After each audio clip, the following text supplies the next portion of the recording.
Hello friends, welcome to my new video. तो इस video में मैं क्या आप लोगों के लिए खास लाई हूँ वो है आरआरबी, एनटीपीसी, जीएस और साइंस की स्ट्रेटजी। तो जैसा कि एक जीके और साइंस का मेन रोल है रेलवे के एग्ज़ाम में, तो उस बिहाफ पर मैं एक पर्टिकुलर वीडियो लाई हूँ स्ट्रेटजी की, जो आपको इस स्ट्रेटजी को फॉलो करने पर आपको बहुत ही हेल्प करेगा और एग्ज़ाम को क्रैक करने के लिए एक विशेष रणनीति की ज़रूरत सभी को होती है और आपको एक विशेष रणनीति तैयार करके ही उस अकॉर्डिंग पढ़ना होगा, क्योंकि समय बहुत कम है। तो मैं अपने एक्सपीरियंस के आधार पे आपको इस स्ट्रेटजी बना कर दे रही हूँ। अगर आप लोगों को पसंद आए तो फॉलो करिए और आप खुद की भी एक बढ़िया स्ट्रेटजी बना सकते हैं। ये टोटली आपके ऊपर है। तो इस स्ट्रेटजी में डिटेल से मैंने बता दिया है कि क्या कैसे क्या पढ़ना है। तो 4 मंथ की स्ट्रेटजी रहने वाली है। तो लेट्स स्टार्ट द स्ट्रेटजी।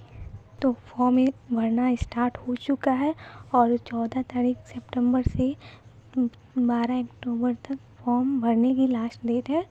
तो आप लोगों ने जिसने भी फॉर्म अभी तक फिलअप नहीं किया या जो कर रहे हैं वो फॉर्म फिल कर दीजिए। एक गुड अपॉर्चुनिटी आप लोगों के हाथों में है, तो जल्दी से आपको फॉर्म फिलअप कर लेना है। एंड देन एग्ज़ाम कब होने वाला है तो अभी तो कंफर्म नहीं है, बस अंदाज़ा लगा सकते हैं कि जनवरी से फरवरी के बीच में एग्ज़ाम हो सकती है या कंफर्म।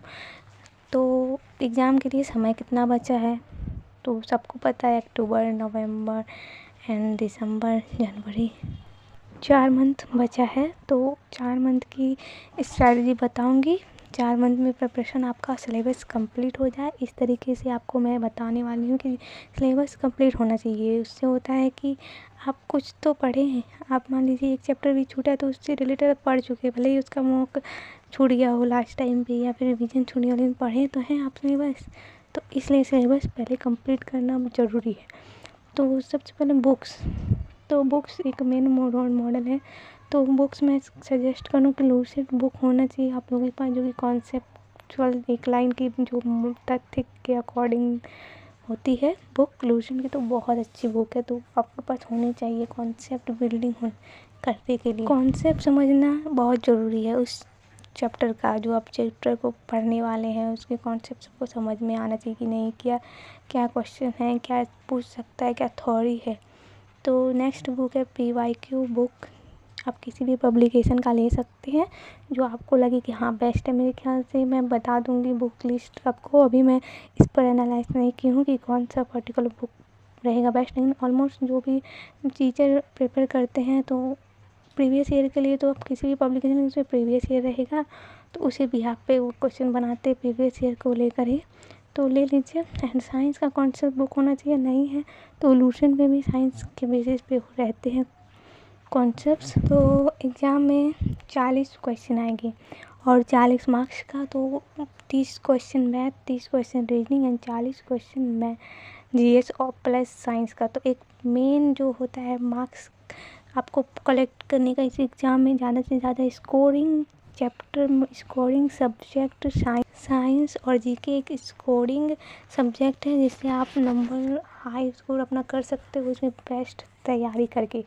तो आप लोगों को समझ में आ गया कि 40 क्वेश्चन है, 40 मार्क्स है एंड नेगेटिव मार्क्स भी है 1/3 की। तो आपको अब बताने वाली हूँ मेन स्ट्रैटेजी पर हम आते हैं। तो जीएस और साइंस, तो सबसे पहले मैं साइंस को बता देती हूँ क्योंकि उसमें थोड़े कम चैप्टर है, यानी कि फिजिक्स, केमिस्ट्री, बायो को भी फोकस है। तो सबसे पहले जो साइंस, तो साइंस में 3 मेन बेसिस होते हैं, 3 चैप्टर मुख्य, जो कि फिजिक्स और केमिस्ट्री और बायोलॉजी है।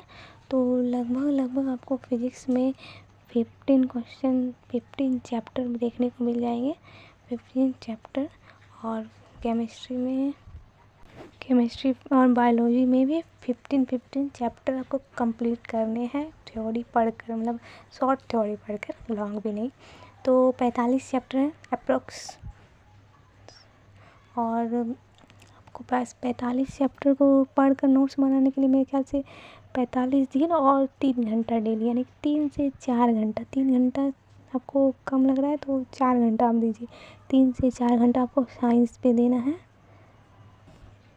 3 से 4 घंटा साइंस। आपको लगता होगा 3 से 4 घंटा ज़्यादा समय है, मैं इसलिए बोल रही हूँ कि बेसिक जो बिगिनर है वो 3 घंटा दे, क्योंकि समझना भी पड़ता है कि साइंस थोड़ा टफ भी है बिगिनर के लिए। जो पढ़ रहे हैं उसके लिए 1 घंटा काफ़ी है।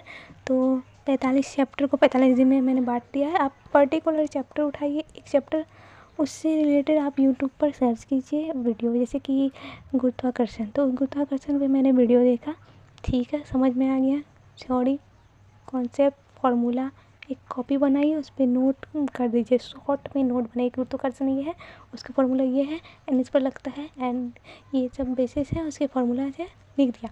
अब क्या करना है, उस नोट्स को रिवीजन करना है। फिर रेलवे का जो PYQ बुक है उस पर आपको गुरुत्वाकर्षण पर जाना है, उसके क्वेश्चन देखना है किस तरीके के क्वेश्चन हैं, गुरुत्वाकर्षण से पूछे जा रहे हैं।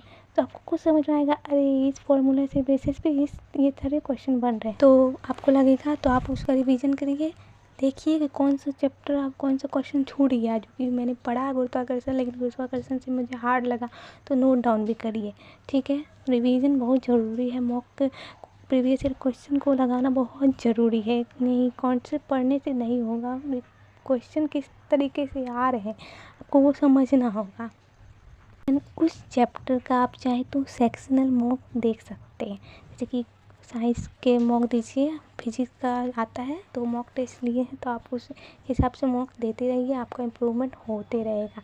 तो साइंस के बेसिस पे इतना इनफ है मेरे ख्याल से साइंस को पढ़ने के लिए, क्योंकि कम समय में आपको ज़्यादा से ज़्यादा पढ़ाई करनी है, तो साइंस इतना इनफ है। इस तरीके से आप 45 चैप्टर को कंप्लीट कीजिए प्लीज़। आई रिक्वेस्ट यू कि हर चैप्टर को एक घंटा देकर डेली, कम से कम 1 घंटा देकर पढ़िए, तो आपको खुद समझ में आएगा कि नहीं मेरा साइंस इम्प्रूवमेंट हो रहा है। अगर तो नेक्स्ट है GK, यानी कि GS, सामान्य अध्ययन, जो भी कहिए, सामान्य अध्ययन कहिए। तो सामान्य अध्ययन के सबसे पहले पिलर्स देख लेंगे हम कि किस किस पर्टिकुलर सब्जेक्ट पे बटे होते हैं ये सामान्य अध्ययन, और इससे लगभग 25 से 30 क्वेश्चन तो डेफिनेटली आते ही आते हैं, इतना तो श्योर है। तो एक आपको इसको एकदम परफेक्टली आपका एक पिलर है, मजबूत पिलर करना है कि ये मजबूत पिलर है मेरा। मुझे GS बहुत अच्छे से याद है, और GS मजबूत होगा, मैथ मजबूत होगा, तब ये एग्ज़ाम निकल पाएगा, नहीं तो नहीं। तो इस तरीके से देखना है। स्टैटिक फर्स्ट, दूसरा हिस्ट्री, तीसरा geography, polity, economics and current affair. तो ये 6 पिलर्स हैं, जो 6 पिलर्स मिलकर सामान्य अध्ययन बनते हैं। तो क्वेश्चन देख सकते हैं स्टैटिक से 5 से 6 क्वेश्चन, हिस्ट्री 3 से 4, ज्योग्राफी 4 से 5 एंड पॉलिटी 3 से 4 क्वेश्चन तो डेफिनेटली इसमें पूछे जाएंगे, और इकोनॉमिक्स 2-3, और करंट अफेयर से भी 3-4 रखिए। तो नेक्स्ट कितना समय देना है, तो मेनली हम जो है इसको कितना समय देंगे, तो मेरे ख्याल से 60 डेज का स्ट्रैटेजी बनाना है। 60 देख सकते हैं आप, 60 डेज यानी कि 2 महीना में मुझे कंप्लीट इस GS का कॉन्सेप्ट क्लियर करके 2 मंथ में कैसे भी कॉन्सेप्ट क्लियर करना है और क्वेश्चन पढ़ लेने हैं, ताकि नेक्स्ट जो मंथ 2 महीना शेष बचेगा उस पर मैं रिवीजन कर पाऊँगी। तो 15-15 दिन, स्टैटिक को 15 दिन दीजिए, हिस्ट्री को 15 दिन, ज्योग्राफी 10 दिन काफ़ी है, पॉलिटी 10 दिन, एंड इकोनॉमिक्स 5 दिन काफ़ी है, and current affair monthly revision आपको करना पड़ेगा last 6 month before notification, okay. And जो कंप्यूटर से भी मैंने देखा कि 2 क्वेश्चन आते हैं, तो 2 क्वेश्चन तो डेफिनेटली कंप्यूटर का रख लीजिए, तो उसे भी 10 दिन दीजिए। अगर आप बिगिनर है तो 5-10 दिन, नहीं तो 5 दिन इनफ। तो लेट्स स्टार्ट, कैसे पढ़ना है। तो दिन तो 2 महीने का स्ट्रेटजी तो हो गया, लेकिन पढ़ाई कैसे होगी ये तो आपने बताया नहीं, तो बताने वाली हूँ। तो ये जो मैंने बताने वाली हूँ मेरा खुद का एक्सपीरियंस बेस्ड है, क्योंकि मैंने जब शुरुआत की थी तो ऐसे ही पढ़ना शुरू किया कि मुझे कुछ नॉलेज नहीं था। मेरे पास एक लूसेंट बुक पड़ा हुआ था, मतलब पढ़ा हुआ नहीं था, मुझे किसी ने दिया था, मतलब रिश्तेदार ने कि ये बुक पढ़ो, थोड़ा GS मजबूत करो, क्योंकि शुरू में मेरा GS बहुत वीक था, बहुत। तो सिंपली मैंने उठाया, मुझे कुछ समझ बोरिंग बोरिंग लूसेंट बोरिंग, लेकिन नहीं। फिर मैंने उस चैप्टर को यूट्यूब पर सर्च किया, उन्होंने समझाया, फिर लूसेंट पढ़ा, फिर थोड़ा समझ में आया। धीरे धीरे मैं लूसेंट रिवीजन करते रहे और मुझे आज लगभग 70% लूसेंट से क्वेश्चन मुझे कंफर्म याद है और मुझे मेरे क्वेश्चन लड़ते हैं। मैं मॉक देती हूँ तो क्वेश्चन मैं सही कर पा रही हूँ, 70 से 80% क्वेश्चन सही कर पाती हूँ, वो लूसेंट के बदौलत। Thanks to Lucent. तो सिंपली 60 डेज में पढ़कर सिलेबस आपको हमको कंप्लीट करना है।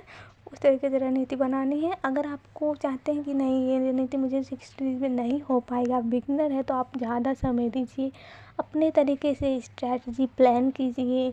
और नहीं, अगर आप प्रो हैं, तैयारी हो चुका है, तो सिर्फ रिवीजन के बेसिस पे अपना खुद का स्ट्रैटेजी बताइए। कोई दबाव नहीं है मेरा स्ट्रैटेजी फॉलो करने का। अगर आपको पसंद आ रहा है तो आप फॉलो कीजिए, लेकिन ये बहुत अच्छी स्ट्रैटेजी है, एक मास्टर प्लान है जो आपको बहुत जीके में हेल्पफुल, साइंस का जो हेल्पफुल रहने वाला है इस चैप्टर के लिए, इस सब्जेक्ट के लिए। तो नेक्स्ट स्टार्ट अक्टूबर और नवंबर में कॉन्सेप्ट बिल्डिंग करनी है आपको, कि नहीं कॉन्सेप्ट लर्निंग और बिल्डिंग कॉन्सेप्ट नोट। मतलब कॉन्सेप्ट क्लियर होना चाहिए, नहीं ऐसा नहीं होना चाहिए कोई चैप्टर आया उसके बारे में कुछ पता ही नहीं, कॉन्सेप्ट आपको पढ़ लेना है अक्टूबर नवंबर तक में। देन दिसंबर जनवरी में रिवीजन एंड मॉक टेस्ट का बचेगा।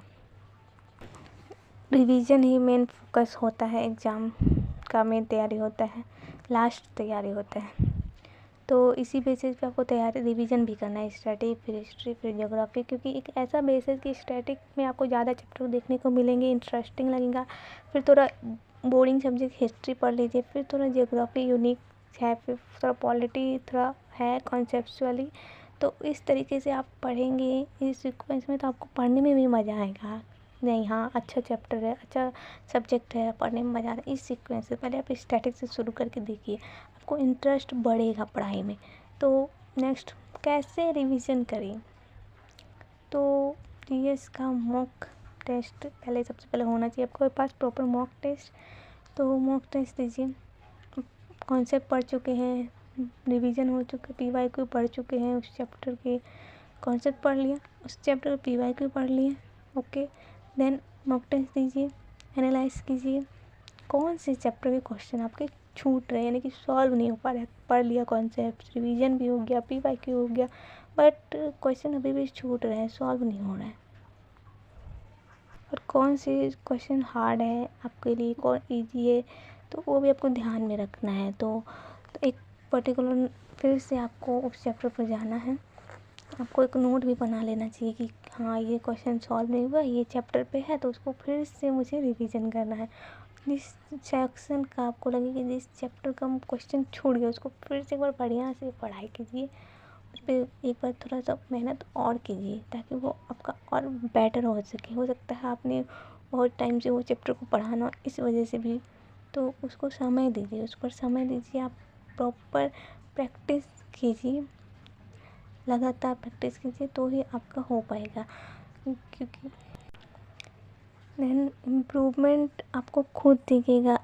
मॉक टेस्ट में आपको 4 मंथ, 2 से 3 मंथ का मेहनत का फल आपको मॉक टेस्ट में चौथे मंथ में रिवीजन टाइम आपको दिखेगा, तुरंत नहीं दिखेगा। 2-3 मंथ दीजिए तैयारी पे। आप बिगनर हैं तो आपको ये प्रॉपर तैयारी करनी पड़ेगी बेसिक से, एंड फिर PYQ and analysis and revision. तो इस आधार पे आप पढ़िए, आपको इम्प्रूवमेंट दिखेगा। और the most important thing is कि आपको मेहनत खुद करना पड़ेगा। ये मैंने स्ट्रेटजी बताई है अपने एक्सपीरियंस के अकॉर्डिंग, जो मैंने फील किया कि मैंने इस तरीके से पढ़ा तो मेरा इम्प्रूवमेंट हुआ, स्कोर बढ़ा, तो मैंने स्ट्रेटजी बताई है। बट मेहनत, जो रियल मेहनत होता है, वो आपको खुद करनी होगी, अपने लिए, खुद के लिए। इसलिए ऑल द बेस्ट। एंड अगर वीडियो अच्छी लगी होगी, स्ट्रेटजी अच्छी लगी हो, तो लाइक करिए, सब्सक्राइब कीजिए।